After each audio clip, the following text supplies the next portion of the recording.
My family disowned me after my girlfriend accused me of struggle snuggling her, and now they want to reconnect.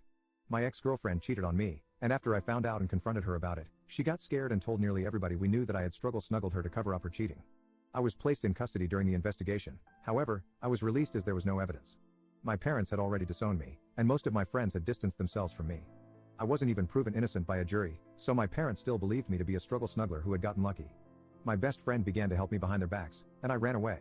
I had nothing to lose, as nobody liked or even approached me, and my college barred me from attending lessons, only emailing me the work and bringing me in for exams. I went as far away from that town as I could and got an apartment after working in some community jobs for some money. I managed to sort of stabilize myself. I decided to change my name after a while because I came to hate looking at it for some reason. I still don't know why. This helped me start a new slate, and I made a few new friends when I went into university. Again, I don't know why I did this. I'm still in truckloads of debt and was incredibly poor looking back. I finished my degree in teaching and moved far away to a country on the opposite side of the globe where I now live. I got a nice apartment and settled down in my new job. Eventually, I met a girl who turned out to become my now wife. Initially, I couldn't trust her. I would flinch if she tried to touch me, or I'd start fidgeting when she got close. However, after realizing how much patience she had with me, I fell head over heels for her. She eventually gave birth to my twin daughter and son, whom I adore and will defend to the edge of the universe. Her family got used to me very quickly considering I was a foreigner and not very trusted. They treated me well, and I sort of remembered how a loving family actually is. Now I'm living in a nice house with both of my children and wife, and we're very happy. That is until last night when I was playing on our PlayStation with my son while my wife and daughter were in the garden. There was a knock on the door, and lo and behold, my father was there. He smiled weakly and began to speak, but I slammed the door so hard I scared my son. I took him to his room and called for my wife to take my daughter to her bed. She was freaking out, and so was I. My father kept knocking on the door, and I just broke down in that moment. My wife comforted me, and then answered the door for me. She asked who he was, and he said he was my father.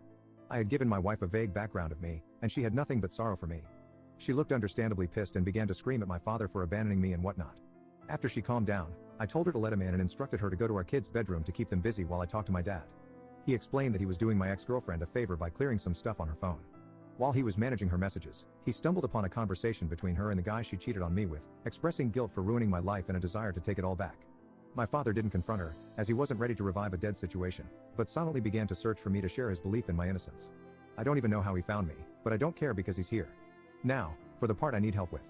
I don't know what to do. I've considered my options after wandering through random streets and have come to some conclusions, but I'm not sure what the best decision is. I could turn him away, telling him to go back to our country, leaving me alone, or I could reconcile with him and meet my mother again for the first time in forever. Update 1.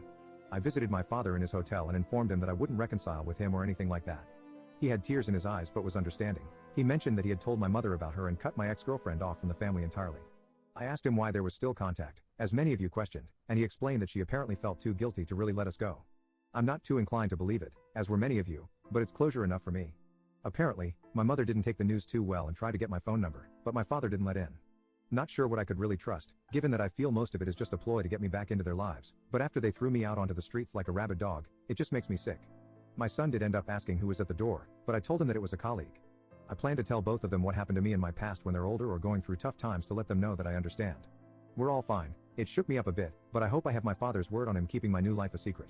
Update 2. I recently had an incident with my family involving them breaking a promise. It angered me incredibly, and after a lot of thought, I decided I would face them directly. I flew back to my home country and met with everybody involved. My mom, dad, brother, and even the girl who accused me. I was nervous, of course, but I was shocked when I realized I didn't really see them as family.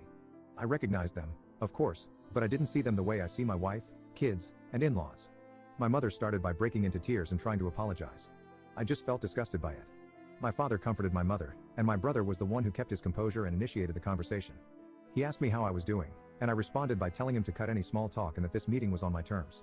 I told all of them that I was not looking for reconciliation, and I simply wanted closure. I made sure to tell them that I would call the police should they attempt to chase me. I asked my parents why they were so quick to abandon me, even though the police said there was no proof. They explained that they made a rash decision, and seeing me in custody broke their hearts.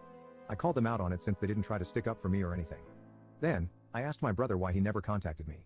He looked surprised and said that he did, but I just ignored him all that time. Turns out, he was right. My brother had tried hundreds of times to contact me and give me money to get me off rock bottom. However, he questioned why I never answered and assumed that I hated him because of what happened. Well, as it turns out, my mother had my contacts blocked on all of her phone plans as she paid for my brother's old phone plan. So, I couldn't even receive help when I was completely lost. Then, the cherry on top, my ex. I first asked her why she actually did it. She said that she was scared of what would happen and that she never stopped loving me even throughout it all. She claimed that every session of therapy made her feel even more guilty, as she knew it was all fake. She then told me that she hadn't dated anyone since, in hopes that I would come back, and she could apologize because an apology would apparently reverse time and fix it all. Even that turned out to be a bunch of lies because my father said that he found chat logs of 3 different partners she had when I was away. My ex broke down crying and tried to hold my hand. She had the freaking audacity to ask for another chance. This just made me spiteful, and I pulled out my phone and began showing all of them hundreds of pictures of my 2 children's milestones and the good times my family had together, our visits to cities, their first day of school, both of them and my wife in my arms. I told her that this was what she could have had if she wasn't so stupid, and my parents what they missed out on for not even hearing me out. I had a moment when I thought I had gone too far, but I realized that compared to what they did to me, I hadn't. My visit wasn't all miserable, though, as I met up with my old best friend and his family. They were happy to see me, and I was still grateful for them taking me in when it felt like the whole world was against me. I plan to return to the country one day to show my kids where half of their culture comes from. I won't let them anywhere near my family, though. As far as I'm concerned, my only family is my wife and her family, and my kids. I'd say it went pretty well.